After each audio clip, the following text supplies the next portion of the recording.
Maar al weken zal ik net gauw vergeten. Om vanuit de andere kant van de vrouwt, het Frieske meis, waarin het over mij ging, te volgen. Het had diepe indruk op mij maken. Bijvoorbeeld via de twitters, alles wat er langs kan. De portefeuille werindealing had er inleveren bij collega deputair en CDA Tineke Skokker.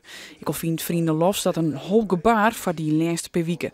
Excuses had er keer op keer onbeen en met het college had er stevig praat. De andere partijen koenen het oors als onder de indruk wijzen van deze mea culpa. Oprecht en deemoedig. En ik heb er respect voor. Dat wil ik wel even vooral zo hebben. Ja, de gang van zaken is natuurlijk dat wij de heer Galema Waskoren hebben in deze cel. Ik vond de verklaring van zo net van gedeputeerde Galema indrukwekkend. Tot zover de stand van zaken, waar de VVD zich voor een deel in kan vinden om er eens even met een voorlopige conclusie te beginnen. Ik wil wel opmerken, voorzitter, dat wij diep ongelukkig zijn met de gang van zaken. En ik wil dat niet onder stoelen of banken steken. De PvdA die het fel wie nou mild. Er is in ieder geval één les getrokken. En dat is dat de portefeuille gewisseld is. Vragen wienen er nog genoeg, vooral over het vertrouwen.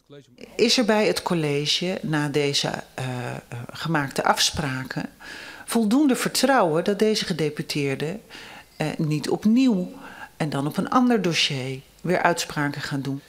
Ik zie zo dat er binnen het college het volste vertrouwen bestiert dat de collegialiteit en de eenheid van bestuur waarborgd is in de komende periode. Ach, zou de SP de Steerten had 2 keer foei zijn en Galema 2 keer sorry. En hij is nog 1 keer net zo fijn gevoelig. Vraag is hoe het nooit de verkiezings komt.